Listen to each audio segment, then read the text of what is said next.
Ladies and gentlemen, brothers and sisters, I greet you in the name of our Lord and Savior Jesus Christ. As we approach the end of the year, we want to conclude the year with this verse that I draw from the Gospel of Luke, chapter 2, verses 10 and 11. Luke 2, verses 10 and 11, and we read, "But the angel said to them, 'Do not be afraid. I bring you good news that will cause great joy for all the people. Today, in the town of David, a Savior has been born to you. He is the Messiah, the Lord.'" I want to speak to you today about fear. And if I want to title this sermon, this short sermon, I would call it "Fear Not." For almost a year now, the world has been living a situation of fear that affects every aspect of our life. According to an article published by Katie Medrano, the following are among the top 10 strong human fears. The list includes fear of losing your freedom, fear of the unknown, fear of pain, disappointment, misery, loneliness, ridicule, rejection, death, and failure. This exhaustive list represents a sample of the most existential fears that describe an inner condition of the heart. However, added to this universal list is a new fear that cripples all minds, all families, all communities, and all countries of the world. The fear of this virus, which once again threatens to destroy our health, our peace, and our very existence. As we approach the end of the year, we become more frightened by the spectrum of this virus that has already stolen our loved ones and continue to cause disillusion, depression, anxiety, sadness, and even dissension among us. So one may argue that fear is among our most basic problems resulting from the fall. When we look at the opening chapters of the book of Genesis, we find that the first negative emotion recorded in the Bible is the disturbing emotion of fear. It is certainly not disobedience, although disobedience was the cause of the fall, that is, the reason that made man sin against the Maker. But the first negative emotion recorded in the Bible is fear. When Adam and Eve sinned, and God sought them out in the garden, calling to the man, "Where are you?"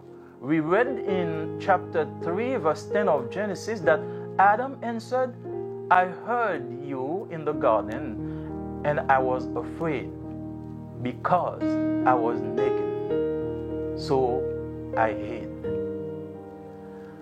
The time of the birth of Jesus was also a time of fear in history. It was a dark and dismal period in Israel history. The Promised Land was occupied by the Roman Empire. The voice of the Lord had not been heard for 400 years. The Jewish faith was reduced to mere formalism by the scribes and the Pharisees. A lot of the clergy looked and sounded religious, but in reality were nothing but whitewashed tombs. The people of God were divided into different camps. In one corner, we saw the zealots who tried to overthrow the foreign oppression. In the other corner were the Herodians, who favored the policies of Herod Antipas and thus supported the Roman government, the Pharisees and the Sadducees. Within this setting, Israel needed to hear a message of joy. She needed to hear a message of hope and anticipation in order to weather the storms of life.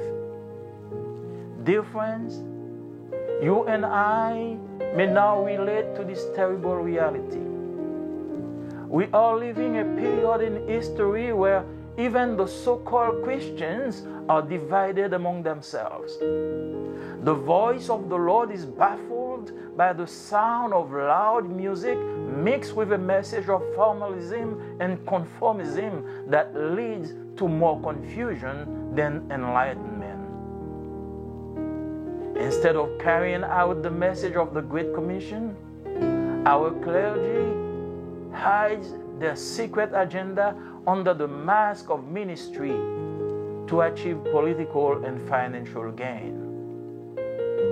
This widespread attitude mixed with the malaise of the pandemic creates an atmosphere of confusion, distrust, panic, and fear that yearns for a voice of comfort and consolation in this season. This same need was felt by those shepherds at Bethlehem that night. "Fear not," were the first words that were spoken by the angel of the Lord who came upon this insignificant group of shepherds when they were abiding in the field one night, keeping watch over a flock of sheep close to the little town of Bethlehem. Like us, they were lost and frightened by all the events happening at once around them. My friend, God assures us that He is there for us at any time. We do not need to be afraid. God does not want us to live in fear. There must be a reason that the Bible tells us in various ways to fear not hundreds of times. Fear is such a basic human emotion that many of us constantly live in the grip of fear, worry, and anxiety. God told us to fear not because He knew that we would all wrestle with fear sooner or later. Right now, you probably fear for your health. God says, "Fear not, because I am Jehovah Rapha." You probably fear for your work. God says, "Fear not, because I am Jehovah Jireh." You probably fear for your rent or your mortgage. God says, "Fear not, because I am your refuge and your strength, a very present help in trouble." Therefore, will not you fear, though the earth be removed, and though the mountains be carried into the midst of the sea? The Lord of hosts is with you. The God of Jacob is your refuge. God wants not only to take away your fear, but He wants to replace it by joy. I am glad that this joy that was felt by the shepherd was not just for them, because the verse said, "Do not be afraid. I bring you good news that will cause great joy for all the people. Today, in the town of David, a Savior has been born to you. He is the Messiah, the Lord." This was a great news, and it's still a great news. Jesus came to take away your fear and replace it by joy. In spite of sin, oppression, racism, and crisis, Jesus Christ came. Nothing could hold him then, nothing can hold him now. 2020 has been a difficult year for everyone. But I want you to realize that God commands us not to be afraid. Why? Because He is our strength, our courage, our health, our hope, our supply, our defender, our deliverer, our forgiveness, our joy, and our future. The greatest weapon used by the enemy today is fear. You can live without fear if you have Jesus as your personal Savior. The Christian responds to the problem of fear with faith. You can refuse to live in fear if you're saved and if your fears have been replaced by the joy of the Lord. The shepherds received that joy 2,000 years ago. You can also receive it today. Jesus is God's assurance that fear will fail against you because your faith in Jesus Christ, the Savior, will overcome one fear. Now I may be speaking to someone somewhere. Someone may be now discouraged. Someone may for the first time this year spend the very first time the end of the year without his wife or her husband. It may be for the first time that you face the end of the year without a job. It may be for the first time that you spend the end of the year with a sickness. Someone may be now on the verge to take away his life. You on the cliff. I want to tell you that Jesus is there to comfort you because He is our peace. He is our comforter. He is our Savior. He is ready to save you. He's telling you right now, fear not, because I came to give life and life abundantly. Now, if you receive this message, wherever you are, I want you to bow your head and together, let's pray so God can make you know this peace that surpasses to all intelligence or comprehension, that peace which is behind all level of peace that human can know. Let's pray together. Father God, in the name of Jesus, we thank you for your peace. We thank you for the hope of salvation. Thank you for the message of peace that you gave to those shepherds in the field at Bethlehem, the city of David, when you tell them, do not be afraid because I bring you joy. I bring you good news, the good news of the birth of Jesus. Father God, we thank you for this news, and now we receive that news, the news that brings us peace. Now someone somewhere, or maybe thinking about taking his life away. Someone somewhere may be sick with all type of illness, the coronavirus, the flu, all type of problem. You are the healer.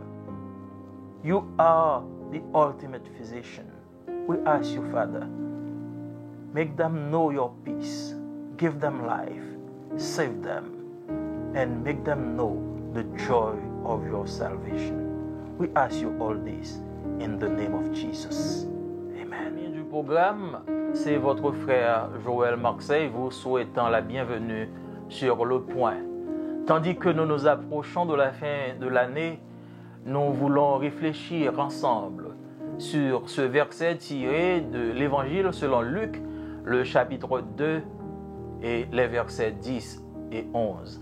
Luc, chapitre 2, les versets 10 et 11. Mais l'ange leur dit, ne craignez point, car je vous annonce une bonne nouvelle qui sera pour tout le monde le sujet d'une grande joie.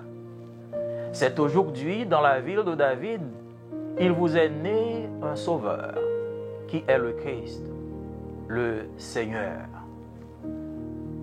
Je veux vous entretenir aujourd'hui au sujet de la peur. Si je veux bien donner un titre à ce court message, je l'aurais appelé « Ne craignez point ».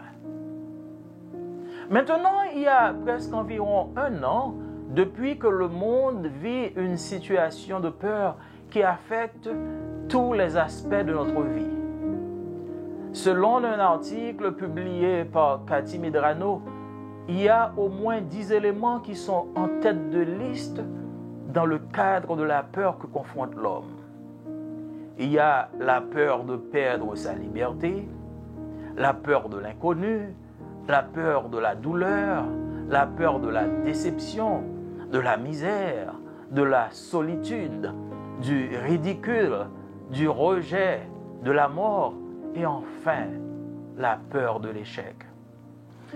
Cette liste exhaustive représente un échantillon des peurs les plus existentielles qui décrivent une condition intérieure du cœur. Cependant, à cette liste universelle s'ajoute une nouvelle peur qui paralyse tous les esprits, toutes les familles, toutes les communautés et tous les pays du monde. La peur de ce virus mortel qui menace à nouveau de détruire notre santé, notre paix et notre existence même.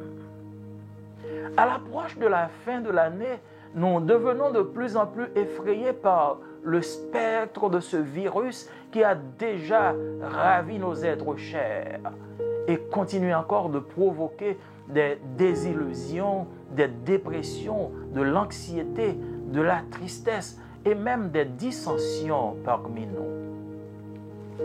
On peut donc affirmer que la peur est l'un des problèmes les plus fondamentaux résultant de la chute. Quand nous regardons les premiers chapitres du livre de la Genèse, nous constatons que la première émotion négative enregistrée dans la Bible est l'inquiétante émotion de la peur. Ce n'est certainement pas la désobéissance, quoiqu'elle fût la cause de la chute, c'est-à-dire la raison qui poussa l'homme à pécher contre son Créateur. Mais la première émotion négative enregistrée dans la Bible est la peur. Quand Adam et Ève ont péché et que Dieu les a recherchés dans le jardin, appelant l'homme « Où es-tu » nous lisons au chapitre 3 et le verset 10 du livre de la Genèse qu'Adam répondit « J'ai entendu ta voix dans le jardin et j'ai eu peur parce que je suis nu et je me suis caché. » L'époque de la naissance de Jésus a été également une période de peur dans l'histoire. C'était une période sombre et lugubre de l'histoire d'Israël. La terre promise était occupée par les Romains.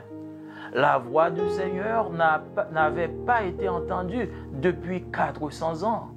La foi juive a été réduite à un simple formalisme par les scribes et les pharisiens. Beaucoup de membres du clergé avaient eu l'apparence de la piété. Ils avaient l'air religieux, mais en réalité, ils n'étaient que des tombeaux blanchis. Le peuple de Dieu était divisé en différents camps. Dans un coin, on voyait les zélotes qui tentaient de renverser l'oppression étrangère. Dans l'autre coin se trouvaient les Hérodiens qui favorisaient la politique d'Hérode Antipas et soutenaient ainsi le gouvernement romain, les pharisiens et les sadducéens. Dans cette atmosphère de confusion, Israël avait besoin d'entendre un message de consolation et de joie. Israël avait besoin d'entendre un message d'espoir et d'anticipation pour résister aux tempêtes de la vie. Chers amis, vous et moi pouvons aujourd'hui nous faire une idée de cette terrible réalité que vivait le peuple de Dieu. Nous vivons une période de l'histoire où même les soi-disant chrétiens sont divisés entre eux. La voix du Seigneur est camouflée par le son d'une musique forte, accompagnée par un message de formalisme et de conformisme qui conduit à plus de confusion que d'illumination. Au lieu de présenter le message de la Grande Commission, notre clergé cache son agenda secret sous le masque du ministère pour obtenir un gain politique et financier. Cette attitude généralisée, mêlée au malaise de la pandémie, crée une atmosphère de confusion, de méfiance, de panique, de peur qui soupire après une voie de réconfort et de consolation en cette saison. Ce même besoin a été ressenti par ces bergers de Bethléem cette nuit-là. Ne craignez point, furent les premiers mots prononcés par l'ange du Seigneur qui apparut à ce groupe insignifiant de bergers alors qu'ils étaient dans les champs cette nuit, veillant sur un troupeau de moutons près de la ville de Bethléem. Comme nous, ils étaient perdus et effrayés par tous les événements qui se passaient autour d'eux. Mon ami, Dieu nous assure qu'il est là pour nous à tout moment. Nous n'avons pas besoin d'avoir peur. Dieu ne veut pas que nous vivions dans la peur. Il doit y avoir une raison pour laquelle la Bible nous dit de diverses manières et de divers endroits de ne pas avoir peur des centaines de fois. La peur est une émotion humaine si fondamentale que nous sommes nombreux à vivre constamment sous l'emprise de la peur, de l'inquiétude et de l'anxiété. Dieu nous dit de ne pas avoir peur parce qu'il sait que nous ferions quand même face à la peur tôt ou tard. Au moment où je vous parle, vous vous inquiétez probablement pour votre santé. Dieu dit, ne craignez pas parce que je suis Jéhovah Rapha. Vous avez probablement peur de perdre votre emploi. Dieu dit, ne craignez pas, je suis Jéhovah Jireh. Vous craignez probablement pour votre loyer et pour votre hypothèque. Dieu dit, n'ayez pas peur, car je suis pour vous un refuge et un appui, un secours qui ne manque jamais dans la détresse. C'est pourquoi soyez sans crainte quand la terre est bouleversée et que les montagnes chancellent au cœur des mers. L'Éternel des armées est avec vous, le Dieu de Jacob est pour vous une haute retraite. Dieu veut non seulement enlever votre peur, mais il veut la remplacer par la joie. Je suis heureux que cette joie ne soit pas seulement pour les bergers de Bethléem, mais pour tout le monde. Ne craignez point, dit l'ange, car je vous annonce une bonne nouvelle qui sera pour tout le peuple le sujet d'une grande joie. C'est aujourd'hui, dans la ville de David, il vous est né un sauveur qui est le Christ, le Seigneur. C'était une excellente nouvelle. Et c'est toujours une excellente nouvelle. Jésus est venu pour enlever votre peur et la remplacer par la joie. Malgré le péché, l'oppression, le racisme et la crise, Jésus-Christ est venu. Rien ne pouvait le retenir alors. Rien ne peut le retenir maintenant. 2020 a été une année difficile pour tout le monde. Mais je veux que vous réalisiez que Dieu vous commande de ne pas avoir peur. Pourquoi? Parce qu'il est notre force, notre courage, notre santé, notre espérance, notre provision, notre défenseur, notre libérateur. La plus grande arme utilisée par l'ennemi aujourd'hui est la peur. Vous pouvez vivre sans crainte si vous avez Jésus comme votre sauveur personnel.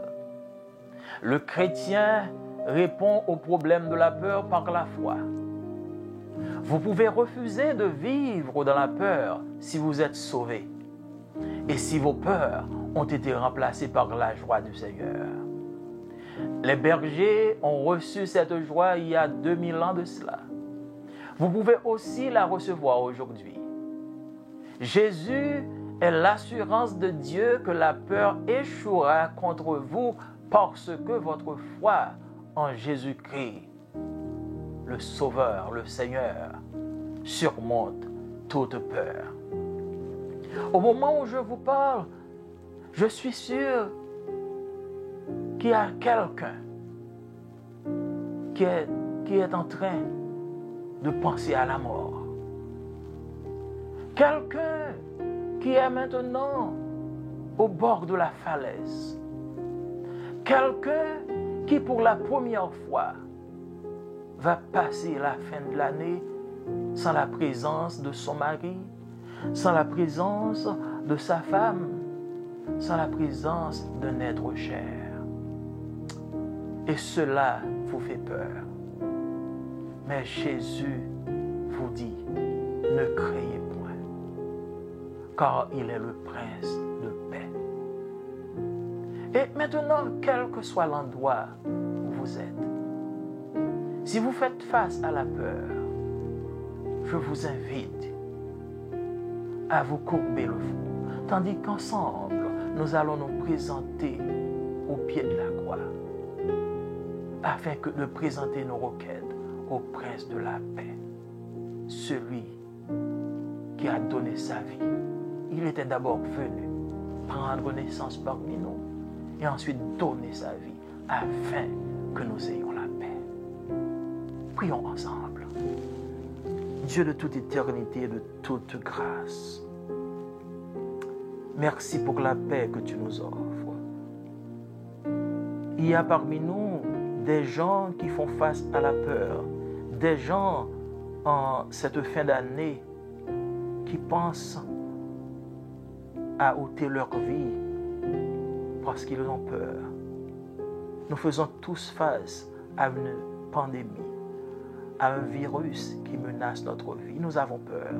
Mais Seigneur, tu nous as dit à travers les anges, ne craignez point, car je vous apporte la paix.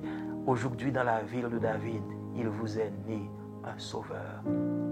C'était une bonne nouvelle pour les bergers. C'est aussi une bonne nouvelle pour tout le monde. Nous te prions aujourd'hui de nous procurer la paix qui surpasse toute intelligence des hommes, la paix que l'homme ne comprend pas parce qu'elle vient de Dieu. Donne-nous la paix, sauve-nous et fais-nous voir ta face. Nous te prions ainsi, Seigneur, au nom de Jésus, qui vit et qui règne au siècle des siècles. Amen. Merci, chers amis, de nous avoir suivis. C'est peut-être notre dernier programme pour l'année 2020. Au plaisir de vous retrouver pour l'année prochaine, 2021.